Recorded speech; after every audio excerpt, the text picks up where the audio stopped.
स्विची food. मैं हूं मनीषा ठक्कर। आज हम बनाएंगे बेकरी जैसा बिना अंडे का वनीला केक। ये केक बहुत ही स्पॉन्जी और यम्मी होता है। तो चलिए इसे कैसे बनाना है वो देख लेते हैं।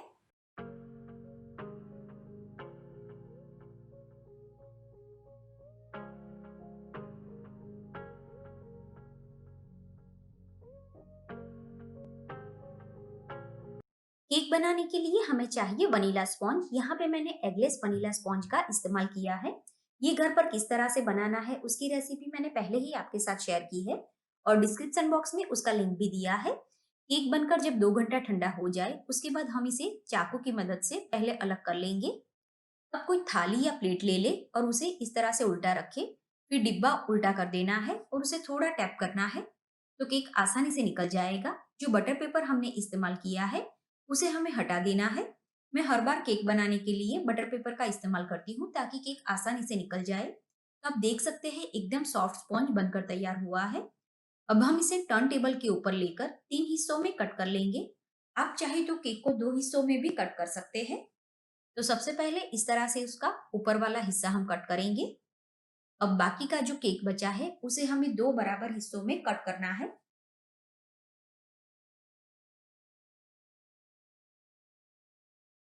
तो इस तरह से केक को मैंने 3 हिस्सों में कट करके तैयार कर लिया है।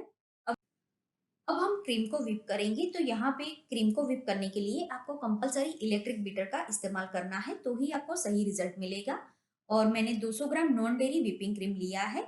जब भी आप क्रीम का इस्तेमाल करें तो वो एकदम ठंडा होना चाहिए। हमें इसे हाई स्पीड पर व्हिप करना है। हमेशा क्रीम को व्हिप करने के लिए आप एसी वाले कमरे का या फिर किचन में या कमरे में एसी नहीं है तो आप इस बॉल के नीचे बर्फ का बॉल रखें और उसके ऊपर ये बर्तन रखकर क्रीम को व्हिप करें। इस तरह से जब सॉफ्ट पिक कंसिस्टेंसी आ जाए तो ये क्रीम आप मूस बनाने के लिए या फिर चीज केक बनाने के लिए इस्तेमाल कर सकते हो। लेकिन हमें केक के लिए थोड़ा गाढ़ा क्रीम चाहिए तो और हमें इसे थोड़ा व्हिप करना है। ये ओवर व्हिप ना हो जाए उसका भी आपको खास ध्यान रखना है। इसे कैसे चेक करना है वो भी मैं आपको दिखाऊंगी। तो आप देख सकते हैं क्रीम का वॉल्यूम भी काफी बढ़ गया है। और जब आप इस तरह से बीटर को ऊपर उठाओगे तो इसके जो पीक बनते हैं वो इस तरह से स्टेबल रहने चाहिए, मतलब कि ये क्रीम विप हो गया है। एक बार हमें इसे स्पैचुला की मदद से अच्छी तरह से मिक्स कर लेना है और क्रीम आप इस तरह से मिक्स कर लो। उसके बाद सिर्फ 5 से 6 सेकंड के लिए ही आपको बीटर को इसमें घुमा लेना है। तो ये क्रीम विप हो गया है, इसे हम साइड में रख देते हैं। अब टर्न टेबल के ऊपर यहाँ पे मैंने एक एक्रेलिक प्लेट रखी है। आप चाहो तो डायरेक्ट केक बोर्ड का भी इस्तेमाल कर सकते हो। उसके ऊपर थोड़ा सा क्रीम लगा देना है। अब एक हिस्सा केक का हम इसके ऊपर रखेंगे। तो जो सेंटर का हिस्सा था वो मैंने पहले इस्तेमाल किया है। उसके ऊपर शुगर सिरप डालेंगे। पानी में शुगर डालकर उसे गर्म करके ठंडा करके इस्तेमाल करना है। तो आप चम्मच से भी डाल सकते हो, मैंने इस तरह से स्प्रे बॉटल का इस्तेमाल किया है। अब जो क्रीम हमने व्हिप किया है वो इसके ऊपर डालेंगे और पैलेट नाइफ की मदद से उसे अच्छी तरह से स्प्रेड कर देंगे। उसे प्रॉपर लेवल में करना बहुत ही जरूरी है। और इस टाइम पे अगर आपको कोई फ्लेवर देना है तो जो भी फ्लेवर आपको देना है उसका क्रश आप इसके ऊपर डाल सकते हो। दूसरा हिस्सा इसके ऊपर रखेंगे तो जो ऊपर वाला हिस्सा हमने कट किया था वो मैंने यहाँ पे इस्तेमाल किया है। मैंने जो केक बनाया उसका ऊपर का हिस्सा सॉफ्ट है इसलिए मैंने उसका इस्तेमाल किया है। आपने जो केक बनाया है वो अगर ऊपर से हार्ड हो गया है तो आप उसे कट करके उसके बाद ही इस्तेमाल करें। केक के ऊपर फिर से आप शुगर सिरप और क्रीम लगा दें और उसे अच्छी तरह से लेवल में कर दें।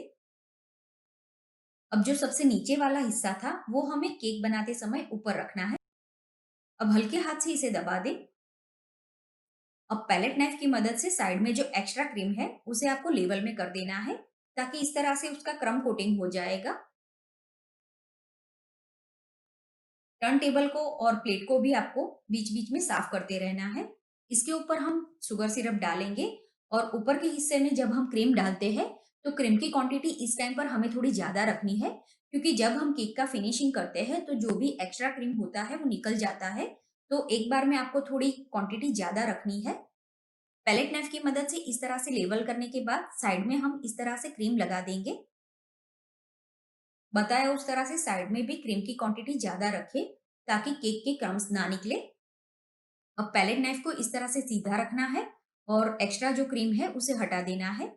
ऊपर की साइड जब आप केक का लेवल करते हो तब एक एक बार में आपको पैलेट नाइफ को साफ करते रहना है। इस तरह से जब थोड़ा फिनिशिंग आ जाए, उसके बाद कोई आप थिक प्लास्टिक लेकर या फिर इस तरह का कार्ड लेकर केक का फिनिशिंग कर सकते हो। जो भी एक्स्ट्रा क्रीम कार्ड के ऊपर या प्लास्टिक के ऊपर आता है, उसे आपको बॉल में वापस रख देना है। तो इस तरह से अच्छी तरह से आपको केक का फिनिशिंग करके तैयार कर देना है। जहाँ पे भी आपको ज़रूरत लगे कि यहाँ पे थोड़ा क्रीम लगाना पड़ेगा, तो आप उसे लगाकर दोबारा से फिनिशिंग कर सकते हो। तो मैंने इस तरह से केक का फिनिशिंग कर दिया है। इसे हम एक बार साफ कर लेंगे, तो प्लेट को आप साफ करने के लिए पेपर नैपकिन या फिर कॉटन का कपड़ा इस्तेमाल कर सकते हैं। अब हम फ्लावर बनाएँगे, तो इस तरह की जो नोज़ल आती है वो मैंने इस्तेमाल की है। तो पाइपिंग बैग में इस तरह से व्हाइट और दूसरी पाइपिंग बैग में मैं रेड क्रीम भरकर तैयार कर लूँगी। इस तरह से हमें फ्लावर बनाने हैं। आप डेकोरेशन अपनी चॉइस अनुसार कर सकते हो। मैं यहाँ पे आपको सिर्फ आइडिया दे रही हूँ। और व्हाइट क्रीम से जो हम फ्लावर बनाते हैं, उसके ऊपर मैंने येलो जो स्प्रे कलर आता है, वो मैंने स्प्रे किया है। अब थोड़ा-सा रेड क्रीम लेकर हम इसकी किनारों पर इस तरह से लगाएँगे। रैंडम ही हमें इसे लगाना है, कोई डिज़ाइन या कोई फिनिशिंग इसके ऊपर नहीं देना है आपको। अब व्हाइट क्रीम मैंने पाइपिंग बैग में भरा है और उसके आगे थोड़ा मैंने कट कर दिया है। तो इस तरह से छोटे-छोटे डॉट बनाकर हम तैयार करेंगे। नीचे इस तरह से हम बॉर्डर बना दें, उसके बाद ऊपर की साइड भी एक बॉर्डर बना देनी है। सेम उसी तरह से रेड कलर से हम बॉर्डर बनाएँगे। अब हम पत्ती बनाएँगे, तो ग्रीन कलर का क्रीम मैंने इस्तेमाल किया है। तो इस तरह से पत्ती बनाकर तैयार करें। थोड़ा-सा ग्रीन क्रीम हम इस तरह से रेड क्रीम के बाजू में लगा देंगे। ग्रीन क्रीम से मैंने बॉर्डर भी बना दी है। अब सेंटर में जो जगह बची है, उसके ऊपर आप हैप्पी बर्थडे या हैप्पी एनिवर्सरी जो भी लिखना चाहो लिख सकते हो। अभी मैंने कुछ भी नहीं लिखा, उस जगह पे मैंने यहाँ पे शुगर बॉल्स जो आते हैं, वो मैंने रखे हैं। तो इस तरह से जब केक बनकर तैयार हो जाए, उसके बाद इसे आपको 4 से 5 घंटा फ्रिज में रखना है। केक जब बन जाए, उसके बाद उसे ठंडा करना बहुत ही ज़रूरी होता है। तो अराउंड 5 घंटे के बाद मैंने केक को बाहर निकाल लिया है। अब हम इसे कट करेंगे।